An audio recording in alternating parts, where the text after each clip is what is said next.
तो hello everyone, स्वागत है आप सभी का हमारे YouTube channel exam encounter classes पर। तो कैसे हैं आप सभी? आशा करते हैं बढ़िया होंगे। तो देखिए, आज का जो हमारा टॉपिक है वो है दशमलव प्रसार शांत और अशांत। जैसे बहुत बच्चे ऐसे हैं जिनको दशमलव प्रसार को पहचानने में ये परेशानी होती है कि आखिर जो दशमलव प्रसार है वो शांत होगा कि अशांत होगा। तो उन सभी परेशानियों को दूर करने के लिए आज का क्लास हम लेकर आए हैं, जो आपको बेहतर ट्रिक के साथ आप ये पहचानने में देरी नहीं कर सकते हैं कि ये जो दशमलव प्रसार होगा वो शांत होगा कि अशांत होगा। ठीक है, तो चलिए क्लास को शुरू करते हैं। सबसे पहले आप जानिए कि दशमलव प्रसार का शांत और अशांत कैसे होता है। जैसे मान लीजिए कोई संख्या दिया है 7/11 दिया हुआ है। ठीक है, 7/11 दिया गया है। तो आप देखेंगे कि ये जो है एक परिमेय संख्या है। क्या है? परिमेय संख्या है। तो परिमेय संख्या किसे कहते हैं, सबसे पहले आपको ये जानना होगा। तो परिमेय संख्या यानी कि जिसे हम P/Q के रूप में लिख सकते हैं। तो P/Q के रूप में लिख सकते हैं, तो ये मान लीजिए एक परिमेय संख्या है। ठीक है, तो ऊपर वाले को हम P और नीचे वाले को मान लीजिए हम Q कहते हैं। ठीक है, और देखिए यहाँ पे जो नीचे वाला टर्म है यानी कि अंश बटे हर होता है। अंश बटे हर के रूप में कोई भिन्न होता है, और नीचे वाले को मान लीजिए हम हर कहते हैं और ऊपर वाले को अंश कहते हैं। तो आपको कोई संख्या दिया गया है, मान लीजिए 7/11 है, और आपको ये पहचानना है कि दशमलव प्रसार इसका शांत होगा कि अशांत आवर्ती होगा।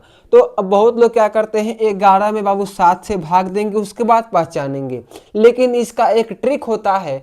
ट्रिक ये होता है कि नीचे वाला यानी Q का जो मान है वो अगर 2 के पावर n गुने 5 के पावर n या केवल 2 या केवल 5 हो, यानी इन तीनों में से कोई भी एक रहेगा Q का मान, तो आप उसे शांत यानी कि वो शांत दशमलव प्रसार होगा। ये आप जान जाइए। यानी कि नीचे वाला 2 के पावर n गुने 5 के पावर n या 2 रहे 5 रहे, तो उसका दशमलव प्रसार क्या होगा? तो उसका दशमलव प्रसार होगा शांत, अन्यथा वो हो गया अशांत अनावर्ती। आइए दूसरा एग्जाम्पल देखते हैं।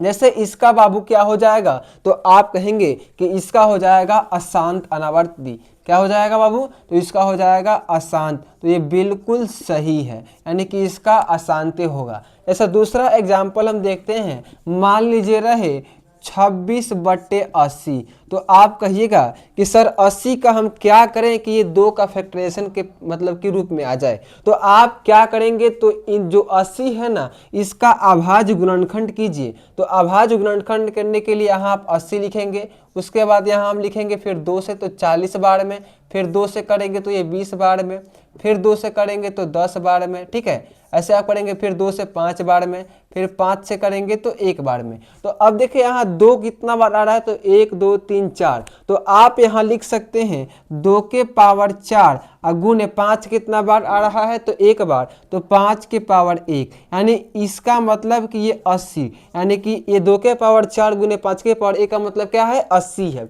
और ऊपर क्या है बाबू, तो ऊपर 26 है। तो हमने क्या कहा आपसे कि अगर नीचे यानी Q का मान जो है वो 2 के पावर में घात में गुना 5 के घात में रहे, तो उसका दशमलव प्रसार क्या होगा, तो शांत होगा। तो इसका क्या हो जाएगा, 26/80 का। तो आप कहिएगा शांत। तो बिल्कुल सही है, इसका क्या होगा, शांत होगा। अब देखिए दूसरा पॉइंट, दूसरा हमारा क्वेश्चन है। दूसरा क्वेश्चन हम देखते हैं। देखिए दूसरा क्वेश्चन है, मान लीजिए हम कहें कि 13/4, ये क्या होगा?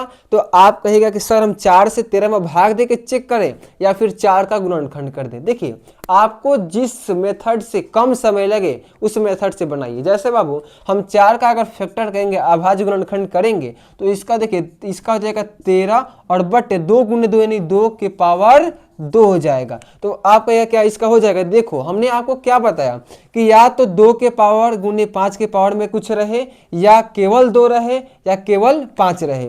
इन तीनों में से कोई भी रहेगा एक, तो उसका दशमलव प्रसार क्या होगा, तो शांत होगा। तो देखिए इसका भी पावर यानी कि नीचे वाला 2 के पावर में है, तो इसका भी दशमलव प्रसार क्या हो जाएगा, शांत हो जाएगा, यानी कि ये भी शांत हो जाएगा। ठीक है, अब अगला क्वेश्चन एक और देखते हैं। देखिए किताब में आपके प्रश्नावली 1.4 में क्वेश्चन दिए गए हैं। अब देखिए क्वेश्चन मान लीजिए दिया है 17/8। तो 17/8 का क्या हो जाएगा, आप कहेगा इसका 2 के पावर 3 हो जाएगा, तो इसका हो जाएगा शांत हो जाएगा। उसी प्रकार से क्वेश्चन है आपका 3/8, तो 3/8 का भी क्या हो जाएगा, शांत। यानी आप अब देख कर बता सकते हैं कि दशमलव प्रसार शांत होगा या अशांत होगा। उसी प्रकार 29/343, तो अब 343 का आप फैक्टर कीजिएगा ना, तो कभी भी 2 और 5 नहीं आएगा। आप कहिएगा क्यों नहीं आएगा, अब आइए कैसे नहीं आएगा। आप 2 से भाग दीजिएगा 343 में बाबू, तो ये कभी भी पूर्ण रूप से नहीं जाएगा।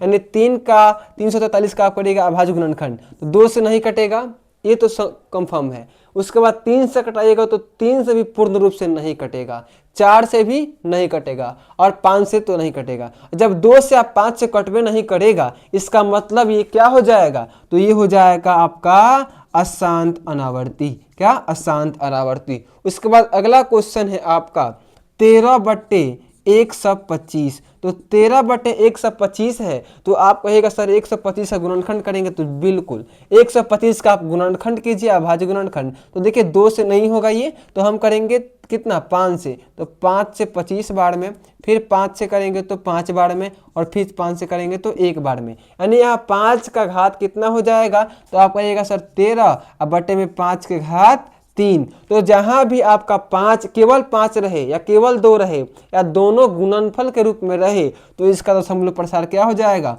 तो शांत हो जाएगा। ठीक है। और अगर नीचे ना 2 रहे ना 5 रहे ना इन दोनों में से रहे, तो उसका दशमलव प्रसार अशांत हो जाएगा। तो आई होप आप बिल्कुल अच्छी तरह समझ गए होंगे। ठीक है। और इसी तरह जो भी टॉपिक आपको ये लगे कि हाँ हमें समझ में नहीं आ रहा है, आप कमेंट करके बताइए, हम आपको बताने का प्रयास करेंगे। तो मिलते हैं नेक्स्ट क्लास में, तब तक के लिए धन्यवाद।